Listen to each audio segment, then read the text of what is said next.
On July 26, Alex Wubbels, a nurse from Salt Lake City, Utah, was arrested when she refused to let police draw blood from an unconscious patient without a search warrant. Hi, I'm Adam Bozarth, and welcome back to What's Trending. Be sure to like this video and subscribe for more. This incident began with a deadly car crash in Salt Lake City. Footage from University Hospital and officer body cameras shows Detective Jeff Payne and nurse Alex Wubbels in a standoff over whether a policeman should be allowed to get a blood sample from a patient who had been injured in a July 26 collision in northern Utah that left another driver dead. Alex's patient was unconscious and unable to consent to a blood test by the police. He was also not currently under arrest, and the police did not have a search warrant. But Detective Payne really wanted that blood. Okay, so I take it without those in place, I'm not going to get blood. Am I fair to surmise that? University Hospital, like every hospital, values patient privacy. In the video, Alex is on speakerphone with hospital administrators while she's talking to Detective Payne.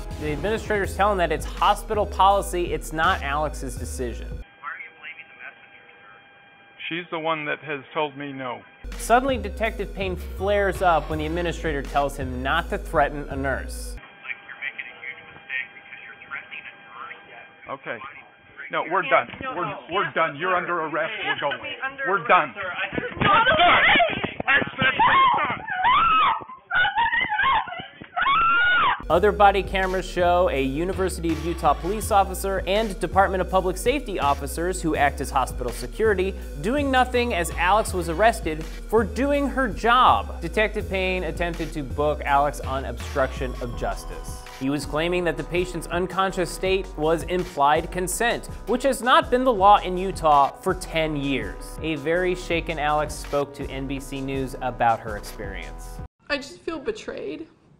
I feel angry. I feel a lot of things, and I still am confused. The only job I have as a nurse is to keep my patients safe. A blood draw is not, it just gets thrown around there like it's some simple thing, but blood is your blood. That's your property. Body cameras also captured police continuing to berate Alex and other hospital staff in the parking lot. I have the hospital privacy officer on the phone with me right now. And what does he know about this individual that I'm trying to get blood from? There's a very bad habit up here of your policy interfering with my law. Alex told the Salt Lake City Tribune that she's heard of police harassing healthcare workers, but this is the first time she's experienced it herself. I can't sit on this video and not attempt to speak out both to re-educate and inform, she said. Police agencies need to be having conversations about what is inappropriate intervention. Alex was never charged for a crime. Detective Jeff Payne has been suspended from drawing blood, but remains an active police officer. Throughout the confrontation, Payne and the other officers were insisting that they were trying to protect the patient who survived the deadly crash.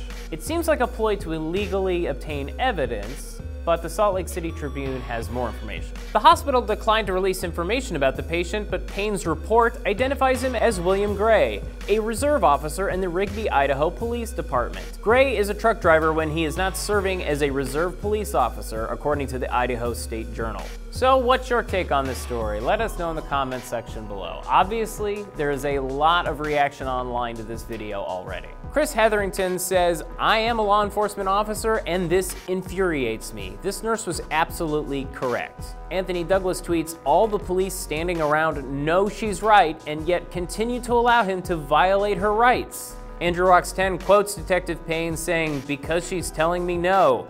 Wow, this guy probably needs a different line of work." For more stories like these, go to whatstrending.com.